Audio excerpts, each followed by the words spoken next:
sekarang. Okey, Assalamualaikum warahmatullahi wabarakatuh. Terima kasih kepada Puan Jawahir. Welcome kepada penonton di YouTube channel Kim Abdullah. So, my name is Kim Abdullah, Business Management Consultant. Apa yang saya buat, saya bantu usahawan macam anda semua yang menonton dan juga Puan Jawahir menghasilkan ratusan ribu ringgit melalui satu servis atau satu produk sahaja. So, kita ada usahawan hebat ni, Puan Jawahir. So, Puan Jawahir, why not you introduce yourself? And kemudian kita akan mula menjawab soalan Puan. Silakan Puan. Okey, Assalamualaikum. Saya Jawahir binti Zulkifli daripada Bangi. Saya berada dalam bisnes keuangan sejak 2008. Industri pertama adalah industri takaful dan sektor pengurusan harta pusaka sejak 2016, which is 6 years lah. Right. Dan daripada itu, background saya memang ada Master in Finance from Lancaster University, and saya juga adalah Islamic Financial Planner. Okay, so itu tentang diri saya lah. Okay, fantastic. So Puan, boleh tak saya bantu untuk rename nama Puan? Puan okey ke untuk kongsi nombor telefon supaya yang menonton ni mana tahu dia berminat dengan servis Puan dan boleh kontak Puan terus? Boleh. Okay, fantastic. So Puan sebagai, you nak orang kenal sebagai financial planner atau macam mana? Islamic Financial Planner. Islamic Financial Planner. Nombor telefon Puan? Sekejap Puan dia jadi capital letter pula. Islamic Financial Planner. 01 01320 Okay. 60627. Okay. Betul Puan? Alright, fantastic. So Puan, apa yang saya boleh bantu Puan? Silakan. Okay. Sebagai orang yang dah lama dalam bidang ni, kadang-kadang kita lemau. Kan? Saya tak tahu lah. Kadang-kadang kita macam nak ke level yang lebih tinggi. Dari segi ilmu, saya rasa macam ilmu dah banyak. Saya memang dah pergi kelas dan saya sendiri suka belajar. Cumanya mungkin dari segi belief system ke, keyakinan diri ke, macam mana kita nak, sebab saya rasa big why ataupun motivasi dalam tu yang akan menggerakkan kita kan. Cik Kimi share tak apa, macam mana nak ubah tu? Alright, fantastic. I love this question sebenarnya. Soalan ni sebenarnya ramai usahawan tanyakan pada saya. Please tengok, sebagai usahawan sebenarnya normally kita akan melalui 3L. Lonely, low and loss. Alright. Lonely ni you kadang-kadang seorang pisang, tak tahu nak buat apa. Alright. Low ni low performance, low motivation. And loss kadang-kadang you dah capai dah, and then you macam what's next nak kena buat apa kadang-kadang macam you dah pergi kat sini, apa aku buat kat sini dia macam loss somewhere. Pernah tak terjadi benda tu Puan? Ya. Kerap tak? Alright, so benda ni terjadi kepada semua usahawan, terutamanya kepada saya, Puan Jawahir dan juga semua penonton yang menonton di YouTube channel. So this is super normal. So apa yang kita boleh tambah baik, apa yang kita boleh fix this issue. So normally saya akan advise first thing first, you kena tahu, ni sebenarnya big why ni semua orang dah tahulah, dah boleh sembang lah. So kita tak nak ceritakan sangat big why, tetapi kita nak cerita vision. So vision ni sebenarnya apa yang you nak dalam bisnes. Alright, kat mana yang you target sebenarnya. Kalau macam Jack Ma, dia cakap apa tau? Kalau you tak ada perancangan jangka masa panjang, say about 20 years, 30 years, 50 years, maksudnya company you adalah short term company. Maksudnya you buat capai, that's it. What's next? What's next ni maksudnya next business, bukannya next goal. Sebab tu dream big. Dream big ni di mana you plan for long term, 20 years, 30 years. Jack Ma buat Alibaba, dia create Alibaba, and company dia start menghasilkan profit pada tahun yang ke-7 ke-8 lebih kurang, if I'm not mistaken, dan company dia mula expand pada tahun ke-13, if I'm not mistaken. So takes berbelas tahun baru nak expand. So kalau yang menonton di YouTube channel ni dan you expect dalam masa setahun dulu you nak expand, boleh, bukan tak boleh. Cuma macam mana you nak membolehkan, what is your strategy? That is different topic. So your vision. Apple ambil masa more than 20 years nak berkembang, nak saham dia tu berbilion dolar. Alright? Elon Musk, alright?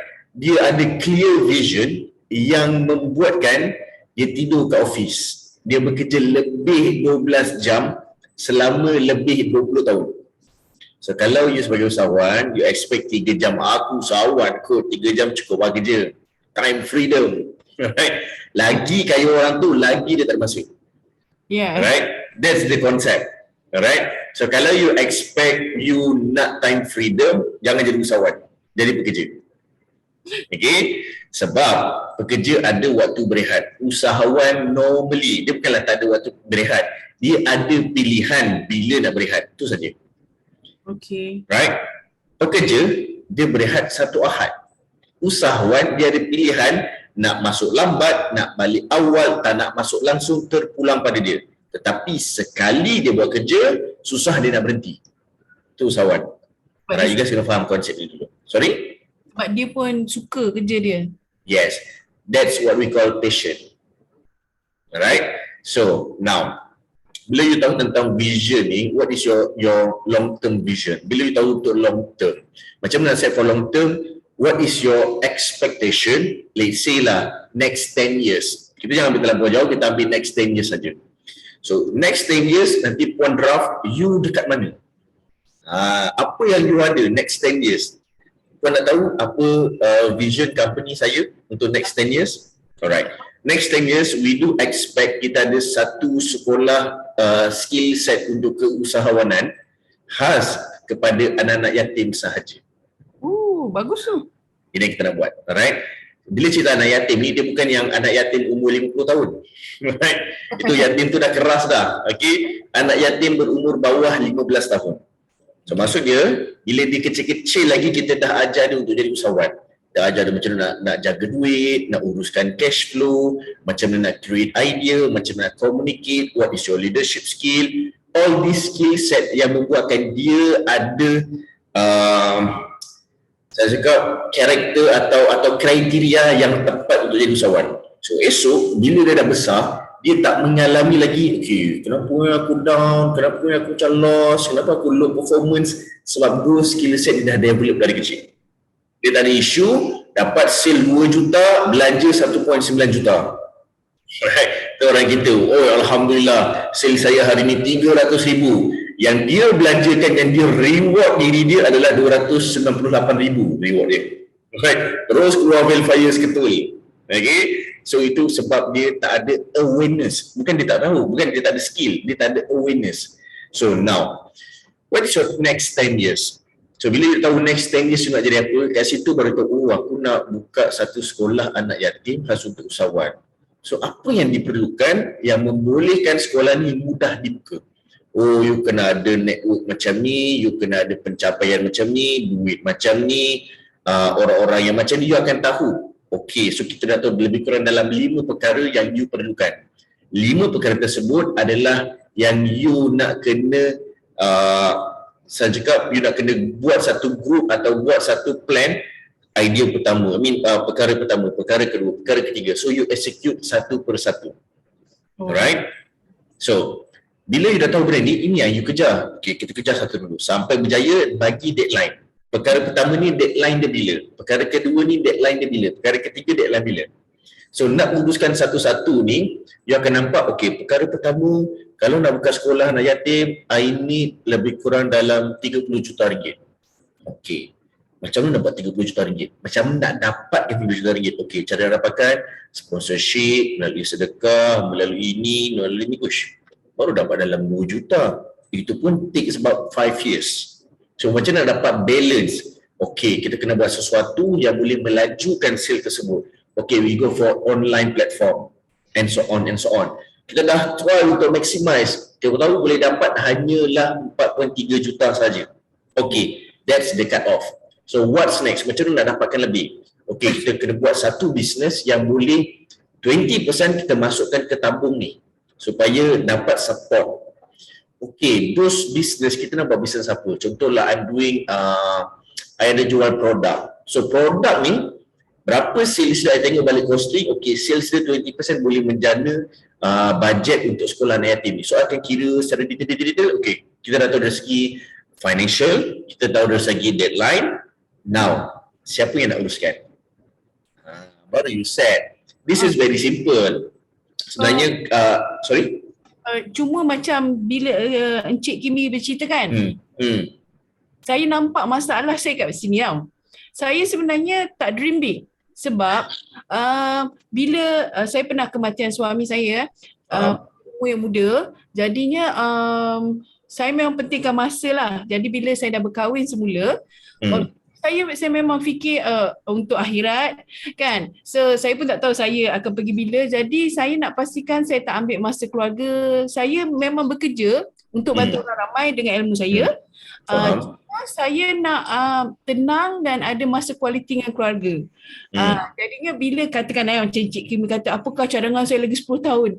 Saya tak adalah macam saya nak groom orang kan, agent supaya, tapi dari segi spesifik duit tu dia tak dekat di hati saya sangatlah. Faham? Mana nak buat? Alright. Ada orang dia punya saya cakap Allah Akbar, apa nama ayat tu? Passion dia. Motivation, macam dia punya willpower. Ya Allah. Ada tak tengah mikir ayat tu, apa benda ayat ni semalam tu lupa apa. Okay, willpower. Willpower dia kadang-kadang bukan dia sebab duit. Kadang-kadang willpower dia sebab dia suka meeting people. Kadang-kadang willpower dia ni dia suka tolong orang. That is the willpower, alright? So kat sini what is your willpower? My willpower bukan duit, alright? Tetapi bila tengok, okay, Kimi, your willpower adalah meeting people. That's me. So in order to meet people, you have to remember you have your own goal, iaitu buat sekolah anak yatim. To achieve that idea, you need money. So make sure meeting people which generates money. Okay. So you can alignkan lah. Alright? You ada apa yang you nak, tapi dalam masa sama you terpaksa buat sesuatu. Yang you kena buat sesuatu, which is you kena blend. You kena find out macam mana nak dapatkan kesinambungan dan you kena dapatkan strategi untuk grab benda tu. Dapat? Faham. Okay. Now, Puan pernah merasai saat kematian suami. Alright? Saya pernah merasai saat kematian arwah bapa saya. So, awareness kita berbeza dengan orang yang tak pernah mengalami kematian. Okay? Which is, you akan nampak sebenarnya, ini saya just nak kongsi lah, macam mana saya nampak cara bapa saya meninggal. So, arwah bapa saya dia kena cancer. So, bila doktor cakap, Tuan Haji ada jangka masa 3 tahun saja, maksimum. So, dia punya sedih tu setahun, which is dia dah buang lagi 2 tahun. Alright, so 2 tahun yang dia ada baru dia realize whatever it is, dia nak sedih macam mana pun dia tak akan meninggal. So 2 tahun tu lah dia pulun habis. Apa yang dia pulun adalah, okay, now aku ada 2 tahun lagi. Alright, so anak aku macam mana, isteri aku macam mana, hutang aku macam mana, alam barzah aku macam mana. So dia terus, okay, kena buat macam mana dulu, settle dulu benda ni semua. Alright, so dia settlekan satu-satu yang membuatkan Alhamdulillah dia ada rezeki hidup ekstra lagi 2 tahun. Total up daripada doktor cakap 3 tahun, sebenarnya dia hidup 5 tahun. Alhamdulillah rezeki. Tapi 2 tahun tu dia boleh settle up semua dia. So kat sini sebenarnya apa yang saya nampak, dia ada goal, which is dia tahu deadline dia 2 tahun je. So susah macam mana pun 2 tahun dia cut off. Sama ada dia pergi dulu atau perkara yang dia nak buat tu selesai dahulu. Itu saja. So alhamdulillah he managed to solve all these things lah. Alright, cuma adalah satu dua perkara yang tak settle sebab kes mahkamah. Alright, but end up tak susah pun. Lepas dia meninggal pun kes mahkamah pun lancar lah, mudah lah sebab banyak proses dah settle. Cerita dia adalah orang yang dan tahu bila nak mati lagi bagus dengan orang yang tak reti-reti nak mati. Macam tu lah. Kadang kita ni macam tak sedar diri, macam kita muda lagi, padahal lama lagi hidup. So that's why kita rasa kita ada masa. Nabi pun cakap, kalau you hidup pagi hari, jangan bermimpi hidup tengah hari. Bila you hidup sampai tengah hari, jangan bermimpi hidup sampai petang hari.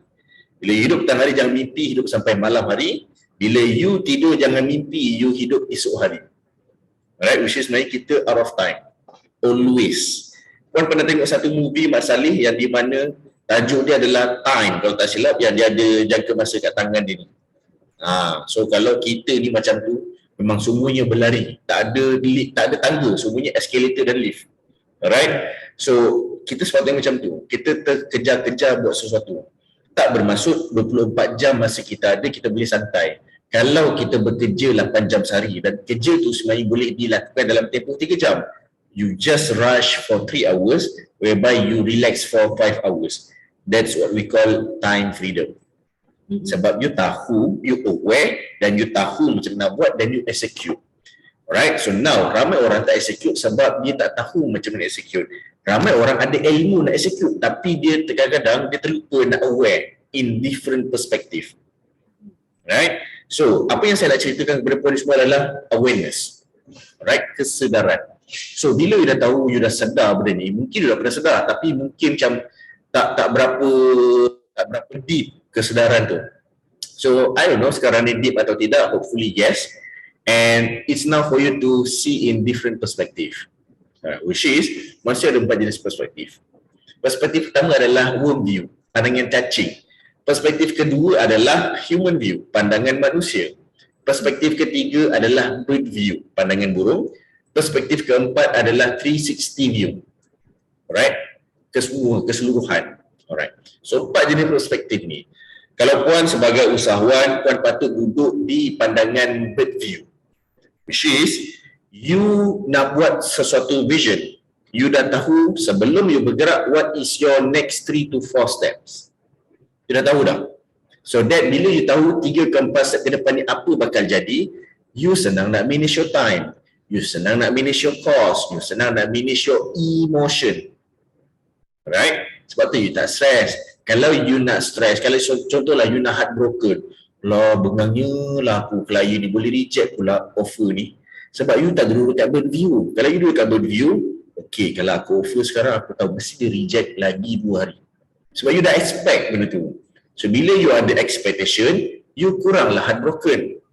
But you know you have to do this hard sell. Tak payah soft sell sebab it's time for you to do the hard sell. But you know, you aware, if I'm doing hard sell now, next 2 days dia akan reject. But if I don't do the hard sell, they still reject. So why don't I give a try? Right? Dan selebihnya adalah pasrah dan berserah. Right? So ramai orang pasrah awal sangat. Alah, kan aku buat pun dia reject, tak payahlah. Buat je lah. Dan barulah pasrah. Okay? Barulah berdoa. Alright? Supaya tidak lemah. Alright? Dapat kan? Alright. Fantastic. So now, you sebagai usahawan duduk dekat tempat berview. Supaya you tahu what is coming up. Alright. Dan sebelum you buat decision, you kena duduk dekat 360 view. Which is, di jasad you sekarang. You keluar dari jasad you. Ruh you macam pergi, I kat sini, klien kat sini, rupanya kat belakang dia ada lagi opportunity. Iaitu kita namakan dia second tier. So jangan sombong dengan klien depan ni sekarang, sebab kalau aku baik dengan dia, aku akan dapat kenalan-kenalan datuk di belakang dia. Dia macam ada satu ruh yang terbang fast forward sedikit. Dia macam tu. Dan kalau aku duduk dekat worm view, rupanya kalau aku terkuat cakap, tersalah cakap, ini the negative impact. So kalau you duduk dekat human view, patutlah orang tak faham iklan aku. Rupanya ayat ni shop sendiri. Ayat-ayat jargon. Human biasa marhain tak faham. So itu gunanya 360 view. Alright? Sebab tu Apple, Toyota dan juga Amazon habis berbilion dolar buat R&D, research and development, sebab nak duduk dekat 360 view ni. Diorang kaji betul-betul. Alright? So saya bagi analogi ni macam ruh jasad ni supaya puan faham. Alright? Tapi dekat luar sana, diorang spend berbelas tahun, berpuluh tahun, berbilion dolar untuk research and development saja. Supaya apa yang mereka buat on the dot kena dekat hati prospek mereka. Alright? Dapat? Okay. Pusingan tu jauh tu nak jawab soalan puan tu. Alright. So now, puan rasa lost. Alright? Puan rasa macam tak boleh dulu okey je. Macam tak yakin pada diri. Tak yakin berdiri. Okey. Puan yakin tak puan ni perempuan? Yang tu lelaki. Ataupun tak yakin pada, katakan saya nak vision lagi 10 tahun sekian-sekian. Saya rasa boleh ke capai ni macam sekarang tak nampak potential tu. Okay, bagus. So in order for you to achieve your next 10 years plan, so apa yang you boleh buat adalah pertama sekali your big why tu you boleh find out lah personally. Tapi my big why, my advice, for the big why I advise dua perkara. Dalam big why ni kena ada dua result. Satu is numbers oriented. Okay. Contohlah your big why, aku nak kena capai juga at least 1 juta cash reserve supaya at least kalau jodohnya mati tu melalui sakit, at least setahun I ada cash reserve. Tak payah bekerja, just sakit, tenat, tak boleh berapa tapi terlantang selama setahun. At least I ada cash reserve. At least you target numbers. Itu nama dia numbers oriented. Nombor 2 adalah people oriented. Okay. Alright, people oriented ni, no, I have to do this. This is my big why sebab I have kids yang I perlu untuk masukkan mereka ke private school. These kids wajib masuk private school. That is your people oriented. I don't know lah for the what purpose kan. So you kena find out. So that is big why. Dan bila you nak counter for the motivation and all these things adalah, first is vision lah for sure. You need to have a vision. Number 2, you need to have a circle. Right? Okay. Circle ni semua orang tahulah circle ni macam mana, tapi circle yang terbaik kita panggil konsep frogs. FROGS. Konsep frogs ni konsep apa puan? Okay, jom saya bantu. Konsep frogs ni adalah F adalah friends. Right? R adalah relatives. Okay. O adalah organizations. G adalah geographical. S adalah social media. Ini saya tak pernah lah share dekat YouTube channel ni. First time ni pun dapat tahu ni. Saya. Okay. Untung nanti saya charge invoice lah. Adalah gurau. Alright, F, friends. You need to have a friends. Alright, friends ni macam mana? Someone yang boleh, dia bukan friends yang you easily boleh curhat Kalau you nak jadi usahawan, you takkan ada masa nak curhat. And if you allow yourself for curhat, you sebenarnya tengah melayan perasaan. Jadi usahawan ni dia tak ada masa nak layan perasaan. Alamak, tak ada siapa lah, nak kesian ke aku dah macam ni sale aku, tak ada siapa pula yang nak bagi simpati. No, you allow yourself untuk duduk dekat lower place and bottom place. Sama je, macam pula. Bad is bad lah. Tapi selalu saya cakap sheets. Sorry puan. Sheets is sheets. Dan benda dah jadi. Alright? You nak consider, you nak sedih. Buat apa? Benda dah jadi. You tak beriman dengan kodok dan kadar ke? Itu persoalan saya. Benda dah jadilah. You kena percaya. Ada sesuatu Allah uji sebab Allah tahu you mampu. Alright? Allah uji sebab kalau you selesaikan, ada lagi rezeki. So, beriman dengan kodok dan kadar. Tapi ramai tak buat. Alright? So, you have to believe on that. So, bila you tahu, you ada masalah. Okay, now what's next? Cari kawan-kawan yang bukan untuk you cerita curahan hati you, tetapi kawan-kawan yang nak cerita, wish, baguslah cara kau buat ni, aku sukalah cara kau, boleh tak aku nak tahu cara. Kawan-kawan yang boleh share strategi, share tips, yang boleh share whatever it is, contacts, clients, happiness, I don't know, but something yang positif. Kalau dapat? So my suggestion, friends ni you boleh pilih friends yang kategori usahawan juga, supaya kita dalam same track. Okay. Nombor 2 adalah relatives. For your information, your mom, maybe your parents, your siblings, your family, your husband takkan support your business career. You have to expect that. Sebab kalau mereka bukan usahawan, mereka pun takkan support. In fact, kalau mereka usahawan sekalipun dan bukan berlainan bidang, mereka takkan faham. You financial, alright? Contohlah husband you sekarang ni adalah seorang engineer. Dia tak faham walaupun dia ada bisnes dia. Sebab you dalam different industry. Alright? So bila you tahu mereka takkan faham, jangan pernah cerita buat bisnes di rumah. Walaupun you krik-krik macam nak borak apa jangan cerita buat bisnes. cerita buat benda lain. Alright? So relative, sorry? Sebab mereka tak faham kan? Yes, mereka tak faham. Walaupun dia macam, ni harap-harap suami aku faham lah, no, jangan cerita, dia akan jadi isu nanti. Alright, dia elok tengah okey, happy tiba-tiba sebab you ada ego you dan dia ada ego dia, tiba-tiba macam bertekak. You tak faham, industri finance bukan macam tu. No, this is pandangan I. You kena terimalah pandangan, tapi you know, jangan lalu bertelagak. So elok diam je sebenarnya. Alright, so relative yang you kena explain adalah relative yang saling mendoakan. Alright, dia mungkin tak faham you, dia mungkin tak support you. Alright, but dia something yang mendoakan. Okay, dan normal lah kalau dia tak doakan dan you jangan balas. Balas macam mana? Bila minta doa pun tak minta doa, suruh reply pun tak reply. You jangan expect macam tu. Right?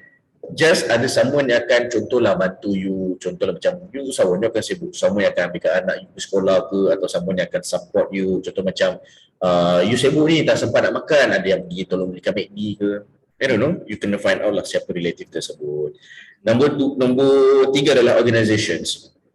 So organization ni sebenarnya mostly adalah clients. Right? You kena dapat clients yang betul. Alright, organization ni sebenarnya kita more expect to B2B, business to business. Ada 3 jenis client. Pertama adalah B2C, business to consumer. Kedua adalah B2B, business to business. Dan ketiga adalah B2G, business to government. So, my expectation adalah you go for B2B, business to business. Alright? So, business to business ni kalau you dapat organization yang betul, dia akan bagi you income atau sales for quite mid-term. Say about 12 months punya income. You buat financial planning untuk satu company yang akan pakai service you every month. So every month you dapat income. Alright, kat situlah nama dia passive revenue. Dia bukan passive income dia passive revenue. Sebab kenapa? You secure for the revenue for say about 12 months, 6 months. So bila financial you betul, at least you dah settle satu masalah. You tak serabut nak cari rezeki. You tinggal manage the rezeki. Okay, so G adalah geographical. So kalau you tahu you punya tempat tu tak betul, contohlah you duduk jiran ini bising, anak ni selalu curi selipar you, alright, ada I pun pernah alami, alright, nak keluar rumah kasut hilang sebelah, kasut dekat atas kereta kena baling batu, macam-macam lah, geographical you tak betul, emosi you tak betul. So my suggestion pindah je, alright, you boleh sabar, tapi kalau you nak duduk lagi 3 tahun, mau budak tu kena backhand dengan you. So kalau you rasa macam rimas, dia keluar. Sebab jiran yang tak betul, rezeki pun tak betul. Alright, sebab you duduk mengata dia, dia ni tak pandai jaga anak aku, kacau hidup aku je. Kadang-kadang kita dalam hati, tapi membuatkan kita punya hati dan mindset tak betul, action kita akan tak betul. Sebab dia nak congruent. Alright, so kalau you rasa tak selesa, just pindah. Kalau you rasa macam jiran you tu, contohlah rumah you menakutkan, tiada sakinah, alright, tiada mawaddah contoh, then you keluarlah. Mungkin ada, tak tahu kalau you panggil ustaz pun tak jalan, then keluar je lah rumah tu. Kalau kita ada bukannya manusia yang hidup, kadang-kadang kita ada makhluk ketiga, syaitan yang rajim. Alright, sebab syaitan dah janji dengan Allah, aku takkan duduk dengan Adam ni, dengan anak aku takkan duduk, aku akan menghasut lagi. So kalau you rasa tak selesa, takut and so on, just keluar. Sebab ramai saya jumpa sawan yang tidur dalam welfare, yang tidur dekat hotel sebab rumah tak berkat. Tengok juga rezeki dia macam mana, datang dari mana rumah tu and so on. So the one is geographical. Last but not least adalah social media. So for sure, kalau you tiada physical friends, you ada online friend. Alright, so kat sinilah nama dia social media. I tak ada ramai physical friend. Right? To be frank, dalam hidup I ni, I jaranglah nak berjumpa orang secara fizikal. I try to avoid. Sebab kenapa? My time pun tak banyak untuk family, lagi kan untuk kawan-kawan. Right? Sebab I banyak bekerja, I kuat bekerja. So bila dengan kawan-kawan I jarang jumpa, I can say that setahun tu maybe I keluar dengan kawan-kawan maybe dalam 2-3 kali saja. I try to limit. Dia nak cakap apa, cakap lah. Sebab I don't expect dia understand me. And they are not business owner. Right? If they are business owner, they are not same industry or same level dengan I. So dia takkan faham. Lain level lain. Lagi besar duit you, lagi banyak masa yang you perlukan sebenarnya. Lagi banyak tanggungjawab. Alright. So now, bila you tahu, you tak ramai kawan. But still, yet, you have to make friends. Sebab usahawan, you need to have a network. So I just berkawan dengan usahawan yang betul. Dalam my social media, I kurang accept family members. In fact, I keluarkan family members. Alright? So, Kimi keluarkan akak dalam Facebook dia. Oh, sorry lah kak. Tak perasan. I pakai sistem. I remove people. I menipu je semua tu. Oh, sorry lah yang nonton ni my cousin ke, sorry lah. Alright? Sebab sometimes you are not helping me. Helping building my emotions. Alright? Sebab kadang-kadang apa tahu? Ada orang melalui likes tu dia dapat semangat. Ada orang melalui share dia dapat semangat. Ada orang melalui komen yang banyak dia dapat semangat. But you are not contribute for that. So I am giving your space to someone else that might contribute more than you. Alright? Tapi tak bermaksud tak berkawan kat Facebook, Instagram kita putus silaturahim. Kat luar, tegur lah. Kalau kat luar yang kau tak nak tegur, siapa yang sombong seram? So kita tak nak sampai berfikiran macam tu. My Facebook adalah for my business. That's it. In fact, my college student, my students, banyaklah kawan-kawan universiti, kawan-kawan lama semua I just remove. So you pun tak aktif. I need a friend yang boleh contribute building my motivation, building my emotion, building my spirit, building my passion. So I berkawan dengan usahawan. Okay, so kat situlah I bernetwork. And most of my businesses dapat dijalinkan melalui social media. Alright? So inilah nama dia zero cost marketing. Dia hanya dapat zero cost marketing kalau you tahu how to utilize the zero cost tersebut. Alright? Marketing is marketing lah. Marketing is penyampaian, pemberitahuan, pemakluman. That is marketing. Yang you offer tu nama dia advertising. Alright? You making offer, that is advertising. You need iklan untuk convert to sales. Yang orang tak suka selling activities. Alright? Yang orang tak suka advertising activities. Bukannya networking activities. Networking activities is a relationship activities. We are building relationship. First, ada 3 keadaan. Network yang terbaik adalah building relationship, manage relationship dan grow relationship. That is how networking marketing works. Alright? So basically you have to do these 3 things so that you having the benefits lah from the social media basically. Right? Okay. So, dapat puan? Dapat. Satu soalan je dah 31 minit dah jawab. Itulah. Terima kasih. Itulah, satu soalan je dapat jawab. Boleh puan Itu yang paling penting. Okay. So terima kasih banyak puan, Puan Jawahir kerana pakai servis premium consultation. Betul penonton menonton di YouTube, servis ini adalah premium tetapi saya berikan secara percuma selama 30 minit. Kenapa 30 minit? Sebab meeting saya beratur hari ini. Saya sebenarnya betul-betul berhabis meeting, saya sambung lagi meeting dengan Puan Jawahir, saya nak turun lunch, solat dan sambung lagi another meeting. Alright, so hopefully masa yang singkat ni dapat bantu banyak, especially pada Puan Jawahir dan juga bisnes Puan Jawahir. Boleh? Boleh. Alright, fantastic Puan. So if there is anything that I can help you, please WhatsApp me Puan. Okay, terima kasih banyak. Awesome. Sama-sama. Terima kasih banyak Puan. Assalamualaikum. Assalamualaikum warahmatullahi wabarakatuh.